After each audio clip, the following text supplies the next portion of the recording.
कि ये लोग कामयाब हैं, अल्लाह ने उनकी सिफ़ात 18वें पारे में बयान फरमाई। उनमें से आज सेकंड लास्ट सिफत है और आइंदा जुमे इंशाअल्लाह व फज़ल खुदा हमारा ये दर्स मुकम्मल हो जाएगा। और रब अज़्ज़ा व जल की बारगाह में दुआ है कि अल्लाह ताला हमें भी इन कामयाब होने वाले लोगों के अंदर पाई जाने वाली सिफ़तों पर अमल करने की तौफ़ीक़ अता फ़रमाए। हमारा दरस चल रहा था, खालिक़े कायनात जल्ला जलालुहू ने इरशाद फरमाया, क़द अफ़लहल मुमिनून, ईमान वाले फ़लाह पा गए। कौन ईमान वाले? सिफ़तें बयान करते हुए छठे नंबर पर अल्लाह तबारक व तआला ने इरशाद फरमाया, वल्लज़ीना हुम लि अमानतिहिम व अहदिहिम राऊन, कि कामयाब होने वाले वो लोग हैं, कामयाब होने वाले वो मोमिनीन हैं जो अपने वादों की और जो इनके पास अमानतें रखवाई जाएं उनकी रियायत करते हैं। कामयाब होने वाले लोगों में उन लोगों को भी शामिल किया गया कि जब वो वादा करें तो अपने वादे को पूरा करें, और अगर उनके पास कोई अमानत रखवा दी जाए तो वो उस अमानत को भी पूरा करें, उस अमानत के अंदर ख़यानत ना करें। और अगर अमानत के मफ़हूम पर गौर किया जाए तो अमानत के दो तरह से मफ़हूम बनते हैं। एक जो आम तौर पर हम लोगों के पास रखवाते हैं कि ये फ़लाँ चीज़ सोना चांदी या रकम या कपड़े या कुछ भी, कि कुछ दिन के लिए आप इसको संभाल कर रखें, मैं काम पर जा रहा हूँ, वापसी पर आपसे ले लूँगा। एक तो अमानत हो गई ये।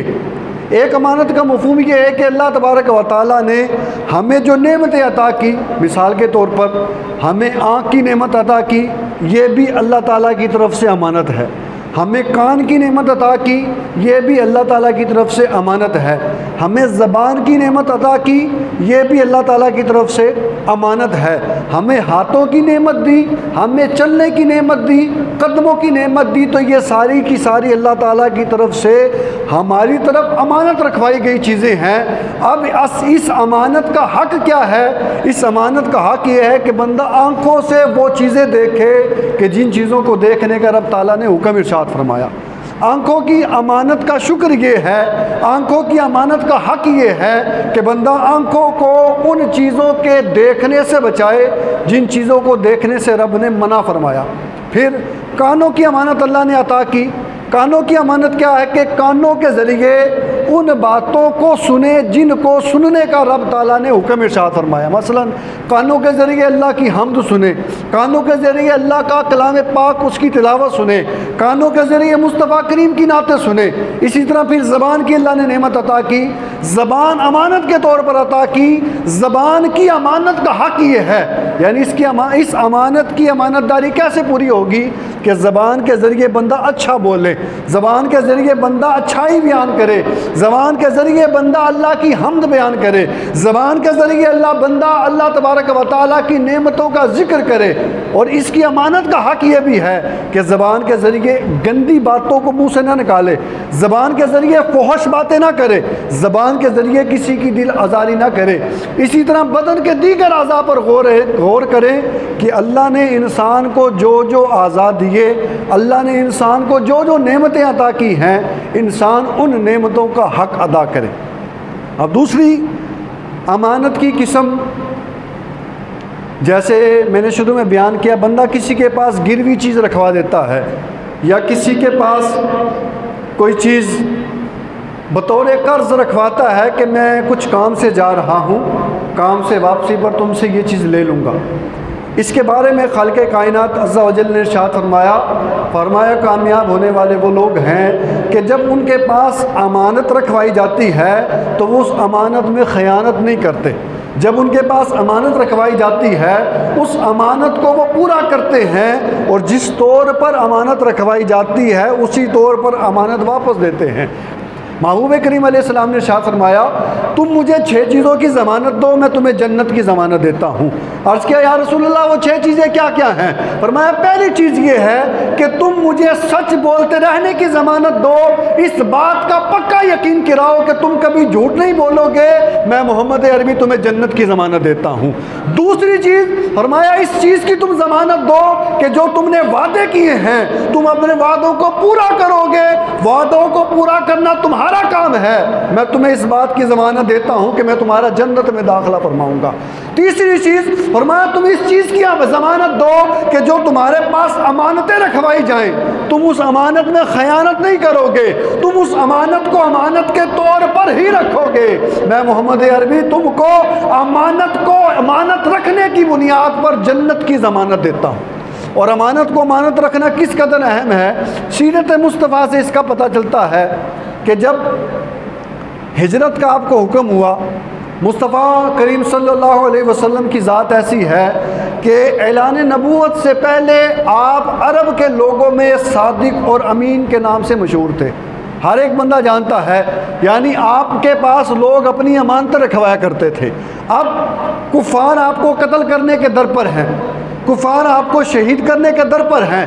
रब की बारगाह से पैगाम आता है कि महबूब करीम अलैहिस्सलाम अल्लाह की तरफ से हुक्म है कि मक्के को छोड़कर मदीने को अपना मस्कन बनाए, मक्के से हिजरत कर मदीने तशरीफ़ ले जाएं। अब वो लोग जो आपको शहीद करने के दर पर हैं, वो लोग जो आपको तकलीफ़ें दे रहे हैं, वो लोग जिन्होंने आप पर खाना पीना बंद कर दिया है, वो लोग के जिनकी वजह से आप एक पहाड़ की वादी में पनाह लेने पर मजबूर कर दिए गए, वो लोग के जिन्होंने आपको तरह तरह से अजियत दी, वो लोग के जिन्होंने आपके जिस्म नाज़नैन पर पत्थर बरसाए, वो लोग जिन्होंने आपकी नमाज की हालत में तरह तरह की तकलीफें दी। मुस्तफ़ा जाने रहमत का जब अमानत अदा करने की बारी आती है, मुस्तफ़ा ने अमानत कैसे अदा की? रब की बारगाह से हुक्म आया कि हिजरत करके मदीना तशरीफ़ ले जाएं। उधर मुस्तफ़ा ने हज़रत अली को बुलाया और फरमाया, अली आज तुम मेरे बिस्तर पर सो जाओ और सुनो, मेरे पास फुला फुला काफिर की अमानत रखी है, फुला फुला काफिर की अमानतें हैं, ये कल सुबह उन काफिरों को उनकी अमानतें वापस करके मदीने में मेरे पास आ जाना।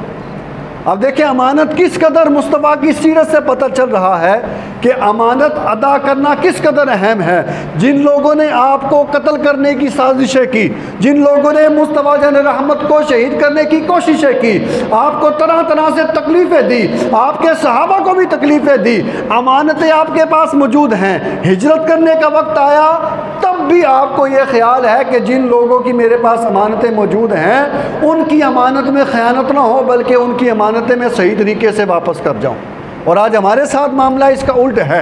अगर हमारे पास कोई अमानत रखवा जाए तो उस अमानत को हड़प कर जाने के हम तरह तरह से बहाने ढूंढते हैं। अगर हमारे पास आज कोई अमानत रखवा जाए, उस अमानत को के ऊपर कब्ज़ा कर लेने के लिए तरह तरह के हीले ढूंढे जाते हैं।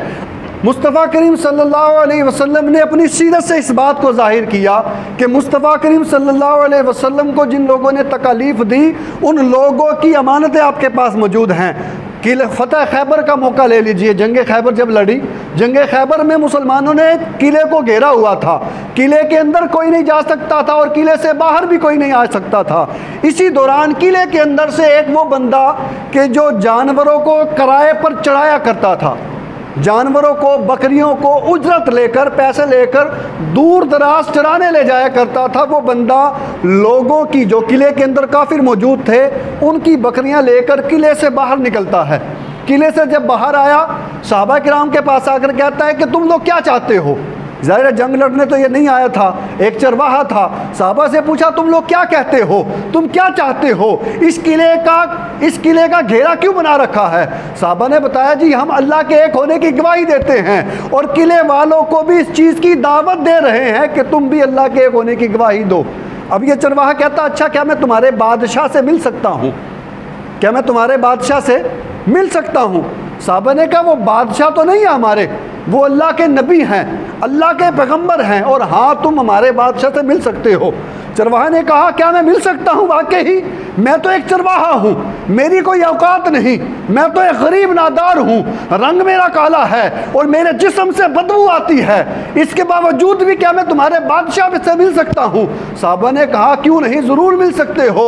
और सुनो, वो हमारे बादशाह नहीं, अल्लाह के नबी हैं, अल्लाह के पैगंबर हैं, और वो जो अल्लाह के नबी हैं ना, वो किसी अमीर गरीब का फ़र्क नहीं करते, बल्कि कोई भी अमीर जाए, कोई भी गरीब जाए, जो भी उनके दर पर जाता है वो उनको अपने सीने से लगाते हैं। वो उनको अपने सीने से लगाते हैं। जब इसने ये बात सुनी, कहा मैं तुम्हारे बादशाह से मिलना चाहता हूँ, यानी मुस्तफ़ा जान रहमत से मिलना चाहता हूँ। जब ये मुस्तफ़ा की खिदमत में जाता है, बकरियाँ साथ लेकर जाता है, मुस्तफ़ा की खिदमत में गया, जाकर कहता है कि आप क्या बात करते हैं, किस चीज़ की दावत देते हैं, किस चीज़ की तबलीग करते हैं। मुस्तफ़ा जान रहमत सल्लल्लाहु अलैहि वसल्लम ने इरशाद फरमाया, मैं अल्लाह का नबी हूँ, अल्लाह के एक होने की तबलीग करता हूँ, और इनसे इसीलिए जंग है कि ये अल्लाह के एक होने की गवाही दे और मेरे रसूल होने की गवाही दे। ये बंदा कहता है अगर मैं ईमान ले आऊँ तो मुझे क्या मिलेगा? आप कहते हैं अल्लाह एक है, अल्लाह के एक होने की गवाही दो, मैं अल्लाह का रसूल इस बात की गवाही दो, मैं अगर ईमान ले आता हूँ मुझे क्या मिलेगा? फरमाया जो मेरे दीगर गुलामों को मिला तुझे भी वही रुतबा मिलेगा।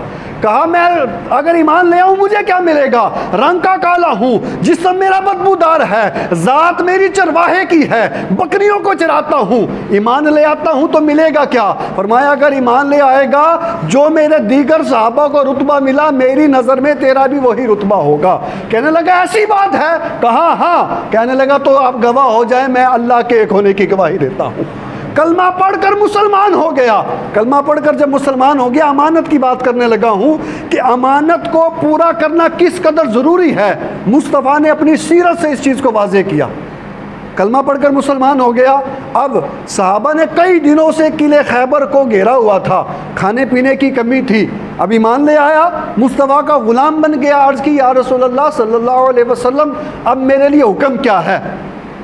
जंग के मैदान में दुश्मन की चीज़ों पर कब्ज़ा करना जायज़ होता है, जब जंग लड़ी जा रही हो जायज़ होता है, लेकिन मुस्तफ़ा ने वो सीरत कायम की कि रहती दुनिया तक मिसाल बाकी रहे। मुस्तफ़ा ने फरमाया बाकी सारे काम बाद में, पहले ये बकरियां तुम अमानतन लेकर आए हुए थे, चराने के लिए अमानत के तौर पर लाए थे, ये बकरियां जिन जिन की हैं पहले जाकर उनको वापस कर आओ, उसके बाद आना, फिर तुम्हें अगला हुक्म दिया जाएगा, उसके बाद आना। ये बकरियां वापस किले में लेकर गया, जिन जिन की बकरियां थी उनको दी, वापस आया, कहा दे आया हूं, अब हुक्म क्या है? फरमाया इस वक्त सबसे बढ़कर हुक्म यही है कि जंग लड़ी जा रही है, जिहाद लड़ा जा रहा है, तुम भी जिहाद में शामिल हो जाओ। अर्ज़ किया या रसूल अल्लाह, मैं जिहाद में शामिल हो जाऊंगा, मुझे मिलेगा क्या? फरमाया अगर तुम जिहाद में शामिल हो गए और अल्लाह ने तुम्हें शहादत का रुतबा दिया तो अल्लाह तबारक व तआला तुम्हारे जिस्म की बदबू को जन्नत की खुशबुओं से बदल देगा, अल्लाह तुम्हारे सारे गुनाहों को माफ फरमा देगा अगर तुम जिहाद में शरीक होते हो। साहबा कहते हैं जंग हुई, बड़ी गुमसान की जंग हुई, किला खैबर फतह हुआ, अल्लाह ताला ने फतह नसीब की। फतह के बाद हमने अपने सहाबा की मैयतों को उठाना शुरू किया। साहबा कहते हैं मैयत उठाते उठाते हम एक ऐसी लाश पर से गुजरे कि जिसको हम पहचान ना सके, जिसके बारे में हम जानते नहीं थे।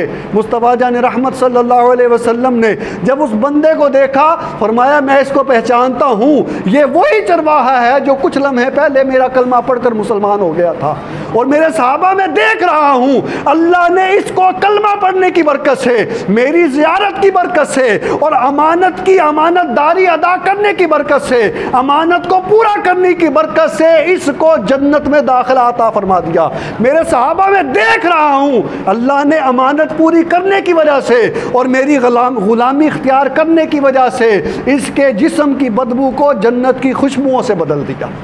यानी मुस्तफ़ा जान रहमत ने जंग के मैदान में भी सीरत को बताया कि सीरत ये है, अगर कोई मुसलमान की कामयाबी की सीरत ये है कि जब उसके पास अमानत रखवाई जाए, जब उसके पास कोई चीज़ अमानतन रखी जाए तो उस अमानत में ख़यानत ना करे बल्कि उस अमानत को पूरा करे। मुसलमान की सीरत ये है। मुस्तफ़ा ने अपने किरदार से ये बताया कि मुसलमान की शान ये है कि जब वो किसी से वादा करता है तो अपने वादे को पूरा करता है। जब उसके पास की कोई बंदा अपनी चीज़ अमानत रखवाता है तो मुसलमान की शान ये है कि मुसलमान उस अमानत को पूरा करता है। और जो लोग अमानत में ख़यानत करते हैं, सुनिए हदीस, मेरे आका ने फरमाया 3 चीज़ें जिस बंदे के अंदर होगी वो खालिसतन मुनाफिक होगा। 3 चीज़ें जिस बंदे में होगी खालिसतन मुनाफिक होगा। पहली बात फरमाया जब वो बात करे तो गालियाँ दे। आज हम सोचें कि हमारा किन लोगों के साथ अनजाने में ताल्लुक़ जुड़ रहा। फरमाया जब बात करे गालियां दे, बात करे तो झूठ बोले, और जब उसके पास अमानत रखवाई जाए तो उस अमानत में ख़यानत करे। आज ख़यानतबाजी का बाज़ार गर्म है। सोचे कि हम किन लोगों के पीछे चल रहे हैं। वो तो खुदारा। हम अल्लाह की बारगाह में भी दुआ करते हैं कि अल्लाह हमें इन कामयाब लोगों की सिफ़तें अपनाने की तौफ़ीक़ अता फ़रमाए। एक मसला आपकी खिदमत में अर्ज़ करना था, तोहमत के बारे में। किसी पर तोहमत लगाना, तोहमत आसान अल्फाज करें तो किसी पर इल्ज़ाम लगाना, ये गुनाह कबीरा है। जैसे मिसाल के तौर पर सईद को ले लें। सईद के बारे में मैं कहूँ, ये है नहीं, अल्लाह ताला इनको जन्नत भी नसीब करे, मैं कहूँ सईद बड़ा झूठा बंदा है, ये सिर्फ समझाने के लिए, बड़ा झूठा बंदा है, दर हकीकत ये झूठा नहीं है। तो इसको झूठा कहने से इसका तो कुछ नहीं जाएगा, मैं कह रहा हूँ मेरे नामे अमाल में गुनाह लिखा जाएगा। तो जब तक किसी के बारे में 100% ना हो कि ये बंदा गलत है या ये तंजीम गलत है या ये लोग गलत हैं, तो लोगों के दरमियान उसके बारे में मनफी सोच पैदा नहीं करनी चाहिए। मैं इतने जुमों से यही चीज़ें बयान कर रहा हूँ। मोमिनीन की शान ये नहीं है कि वो गलत बातें बयान करें।